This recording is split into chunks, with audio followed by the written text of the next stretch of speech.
In January 1922, 54 avid hunters and fishermen met at the Chicago Athletic Club.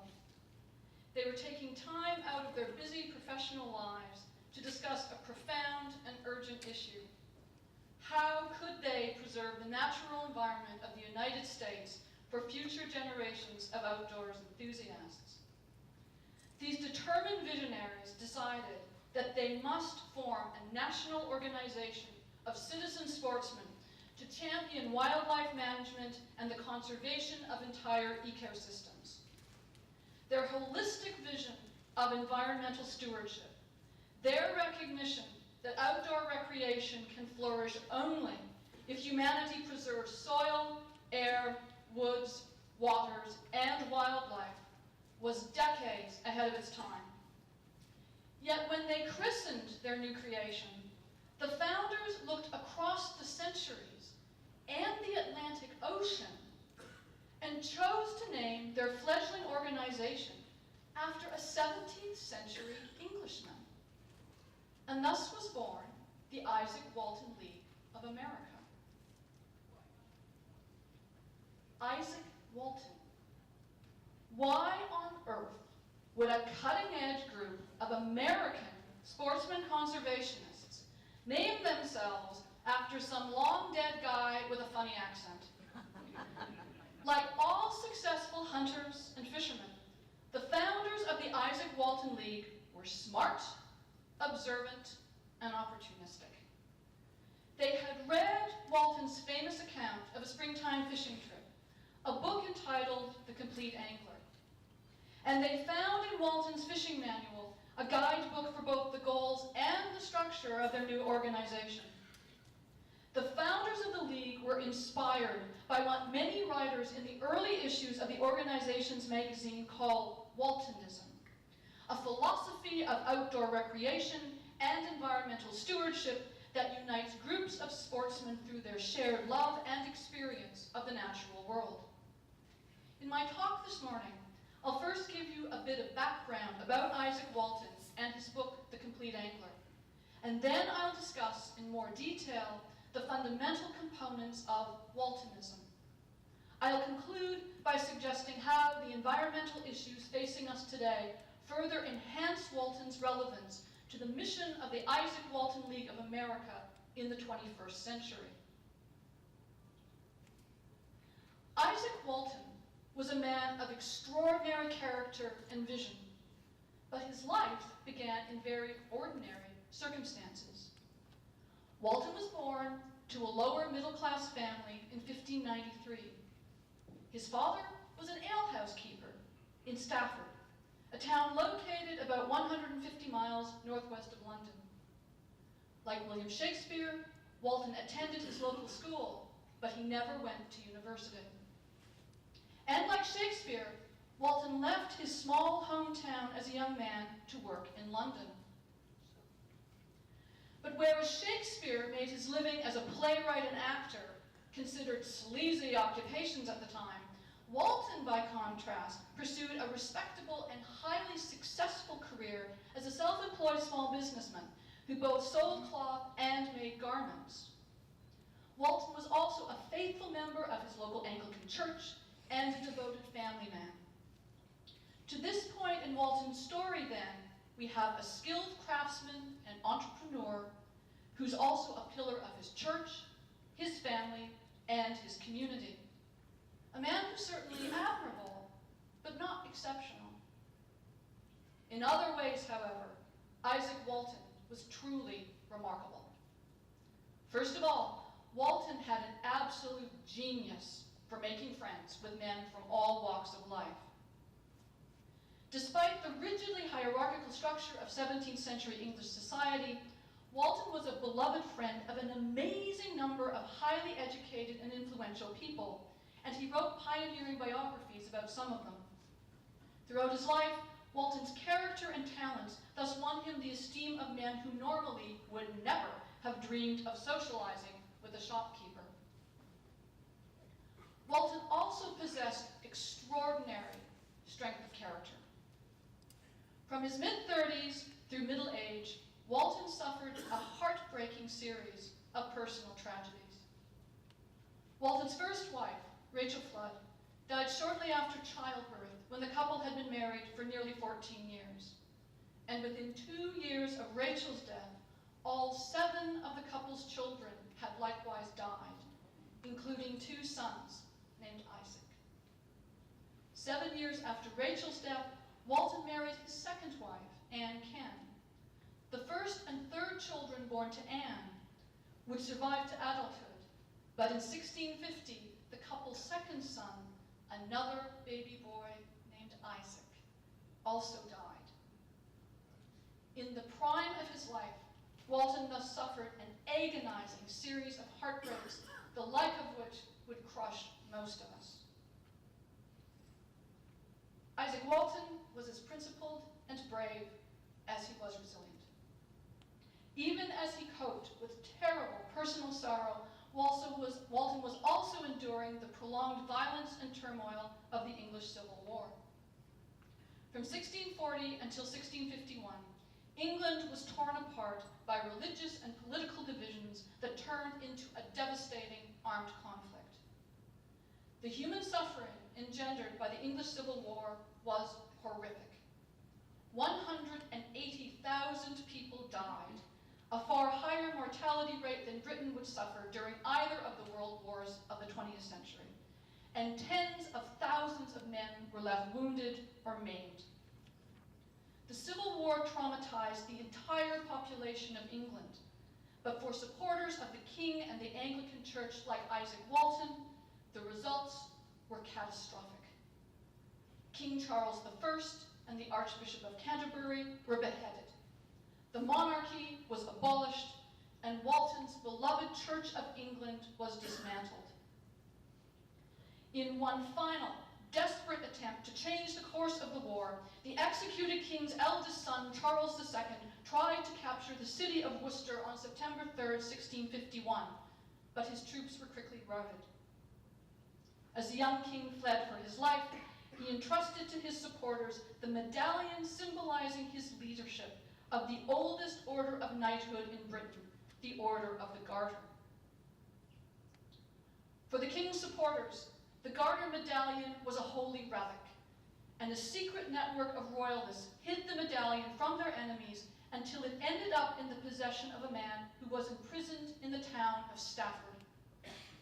The royalists now needed someone with nerves of steel to pocket the king's medallion under the noses of the enemy troops stationed at Stafford and then carry the sacred object to London.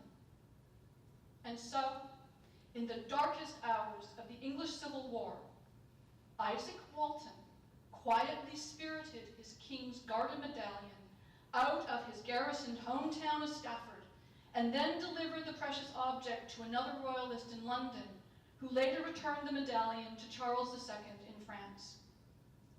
Risking prison or execution if he had been caught, Walton had served his king and his church as a royalist agent. Thus, by the end of the English Civil War, Izaak Walton's personal life and everything he had ever believed in had been shaken to the core. Walton had watched helplessly as his first wife and 8 children had died. His king had been murdered, his church had been shattered, many of his friends who had survived the war had either fled to Europe or had gone into hiding. Walton must have felt like an exile in his own country during the years of military dictatorship that followed the royalist defeat at Worcester. But Walton did not despair. Instead, he turned his attention to the natural world and created a new society that was rooted in men's shared experience of outdoor recreation. Walton thus transformed searing personal sorrow and national tragedy into an innovative, hopeful model of human engagement with the environment. In 1653, Walton shared his pioneering new vision of outdoor recreation and environmental stewardship in a book entitled The Compleat Angler. Izaak Walton's fishing manual, The Compleat Angler, holds a unique place in the history of publishing. In the more than 360 years since it first appeared in London, the Compleat Angler has become one of the most frequently reprinted books in the English language, second only to the King James Version of the Bible. And the audience of Walton's book has grown far beyond the boundaries of the English-speaking world through translations into more than a dozen other languages, including Japanese, Norwegian, Chinese, Russian, and Korean. The grassroots popularity of Walton's book is incomparable. Unlike the works of Shakespeare, which have been force-fed to generations of students from elementary school through college, the Compleat Angler has always attracted a readership that is 100% voluntary. Like the founders of the Izaak Walton League, readers through the centuries have cherished the Compleat Angler because of Walton's accessible, compelling depiction of humanity's relationship to the natural world. The plot of the Compleat Angler is very straightforward. Early one spring morning, two men leave the urban hustle and bustle of London and go on a fishing trip in the rural countryside north of the city. During the trip, Walton's alter ego in the story, a master fisherman named Piscator, whose name is the Latin word for angler, tutors a novice fisherman not only about fish and angling techniques, but also about the natural world that surrounds them. At night, the two anglers meet up with some other friends of Piscator at a local alehouse, where they eat their freshly caught fish, sing songs together, and toast each other's health, happiness, and love of angling. The novice angler declares himself an enthusiastic new member of Piscator's Brotherhood of the Angle, and the two men promise to meet up the next week to buy fishing tackle together in preparation for more outdoor adventures. Although the story Walton tells is thus very simple, the vision of environmental engagement he presents in The Compleat Angler is richly complex. For the rest of my time then, I'm going to outline the aspects of Walton's philosophy of outdoor recreation that have made The Compleat Angler one of the most important and influential environmental texts ever published. Walton's relationship with nature is always practical and idealistic at the same time. For Walton, the natural world nourishes all aspects of our humanity, body, mind, and spirit. Piscator and his friends, first and foremost, want to catch fish, in large part because they love to eat fish. Since the refrigerator had not yet been invented, fish was a highly perishable form of food in Walton's era. Walton's close friend and self-proclaimed angling son, the country gentleman Charles Cotton, declared that a trout especially, if he is not eaten within 4 or 5 hours after he be taken, is worth nothing. To enjoy fish at its best, therefore, a 17th century English foodie needed to dine waterside, which is exactly what Piscator and his friends do, catching their own dinners and transforming their rural alehouse into a gourmet fish restaurant. In order to catch a delectable dinner of fresh fish, however, Walton's anglers must first give their minds a good workout. Angling is an art worthy the knowledge and practice of a wise man, Walton declares. And he knows that the mastery of this art requires considerable time and effort. Walton insists that anglers must develop a detailed knowledge not only of fishing techniques, but also of natural history, science. And as Piscator teaches his pupil how to catch fish, he reveals a natural world filled with a dizzying array of creatures, great and small. This astonishing plenitude of animals exists because the English countryside contains such diversity of geography and vegetation. At one point in The Compleat Angler, for example, Piscator notes that worms and caterpillars, for color and shape, alter even as the ground out of which they are got, as the marsh worm, the tag-tail, the stagworm, the dockworm, the oakworm, the gilt-tail, the twatchular logworm, and too many to name, even as many as some think there be of several herbs or shrubs, or of several kinds of birds in the air. Walton thus promotes a keen appreciation of what we would now term ecology, That is, the relationships among living creatures and their environment.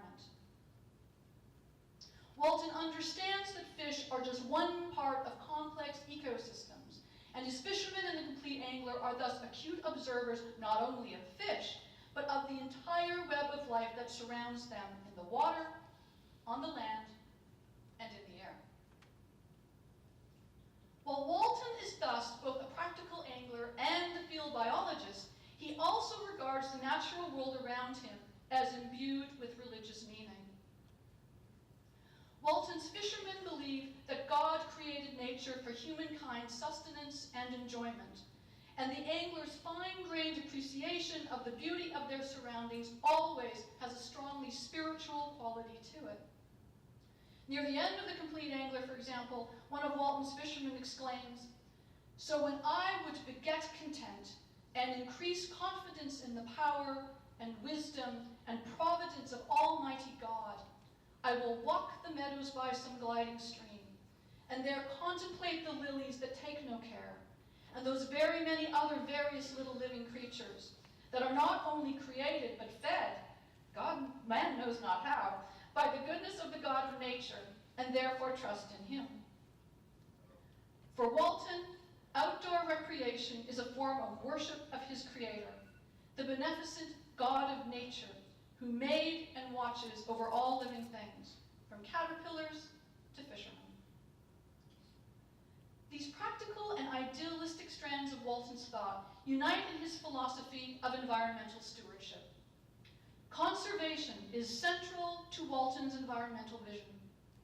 In the Compleat Angler, Piscator understands that the natural world he so values will be destroyed unless recreational fishermen adhere to laws mandating closed seasons, size limits, and restrictions on fishing methods.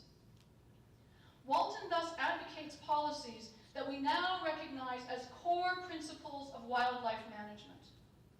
Moreover, Walton argues that by violating environmental regulations, irresponsible anglers not only endanger the long-term viability of fish populations, but also commit a sin against nature that puts them at odds with their creator. Walton is likewise adamant that government employees responsible for upholding environmental protections must be held accountable, and he lambastes conservators of the waters, that is, the officials charged with overseeing rivers and their fisheries, who turn a blind eye to illegal and environmentally harmful fishing practices. In the Compleat Angler, Walton thus champions a comprehensive strategy of conservation that governs not only the behavior of individual sportsmen, but the policies and activities of all levels of government. In yoking together these practical and idealistic perspectives on the natural world, Walton created an innovative new fusion of 17th century ideas about humanity's relationship to the environment. Other facets of Walton's environmental philosophy, however, are utterly original. Many fishing manuals had been written in England before the Compleat Angler, but Walton's book is unique in its depiction of recreational fishing as a sociable activity. Before Walton published The Compleat Angler, recreational fishing had always been regarded as a solitary pursuit, but Walton's book transformed angling into a pastime that creates and strengthens friendship. Walton's master angler, Piscator, is an outgoing person who teaches novice outdoorsmen how to fish, and in the process, Piscator instills in his students both an enhanced love for the natural world and a new devotion to environmental stewardship. Through his educational activities, Piscator creates a new social group, the Brotherhood of the Angle, an ever-expanding group of friends who become dedicated to outdoor recreation and to each other. The Compleat Angler thus depicts environmental engagement as an enjoyable social activity. As Walton's anglers develop great knowledge and concern about the natural world, they also become good friends who share fellowship and a delicious meal of freshly caught fish after a long day spent riverside. Walton transforms injunction to his disciples that they must follow him and become fishers of men, into a non-sectarian drive to recruit and educate sportsmen conservationists. In The Compleat Angler, Walton thus presents a new vision of outdoor recreation as a uniquely holistic experience that strengthens our bonds with each other and with the natural world. Walton's constructive, optimistic philosophy of outdoor recreation is also unique because it was definitively shaped by climate change. As a result of what climatologists now call the Little Ice Age, the annual mean temperature in 17th century England was about 2 degrees Fahrenheit cooler than during the first half of the 20th century. And Walton's lifetime coincided with a period of especially severe and unsettled weather that wreaked havoc on agriculture and caused intermittent crises of famine and disease. Very heavy rains in the spring and early summer were common during the Little Ice Age, and Walton's narrative in The Compleat Angler is explicitly shaped by the unpredictable and destructive weather patterns of 17th century England. During their fishing trip, Piscator and his pupil must repeatedly cope with sudden and prolonged torrents of rain. Rather than give up their dreams of catching trout, however, each time the heavens open, the two anglers take shelter under a tree. And Piscator gives his disciple new lessons in the fine arts of angling and environmental stewardship. Thus, instead of being discouraged by the harsh conditions they face, Walton's anglers transform the unstable, threatening weather of the Little Ice Age into teachable moments. Because of his resourcefulness and determination, Piscator turns the environmental challenges of climate change into opportunities to enhance his recruitment drive for new members of the Brotherhood of the Angle. So now we know why. More than 90 years ago, the founders of this organization chose to name it after Izaak Walton. In response to personal sorrow, national tragedy, and the adversity of climate change, Izaak Walton dug deep into his heart, his mind, and his soul, and created a unique philosophy of environmental stewardship that heals men's relationships with both the natural world and each other through their shared experience of outdoor recreation. The legacy of Izaak Walton and his astonishing book, The Compleat Angler, endures because Walton's ideas were centuries ahead of their time. As the Izaak Walton League of America approaches its centennial, it can celebrate its roots in the life and work of one of the most important environmentalists in Western history. And when we're told by policymakers today that conservation needs to take a back seat to economic or political realities, the life and philosophy of Izaak Walton remind us that bold visionaries not only can, but should put their love for the outdoors front and center, dedicated to the welfare of both the natural world and human society. Waltonism remains a powerful philosophy of outdoor recreation that has only become more relevant as the Izaak Walton League of America approaches its 100th birthday. In one of the most beloved passages in The Compleat Angler, Piscator declares, "No life is so happy and so pleasant as the life of a well-governed angler. For we sit on cowslip banks, hear the birds sing, and possess ourselves in as much quietness as these silent silver streams, which we now see glide so quietly by us. We may say of angling," Piscator continues, "as a clever man once said of strawberries, doubtless God could have made a better berry, but doubtless God never did. And so, if I might be judge, God never did make a more calm, quiet, innocent recreation than angling. And to extend Piscator's words to the present day, we might add that the founders of this organization could not have made a better choice than to name it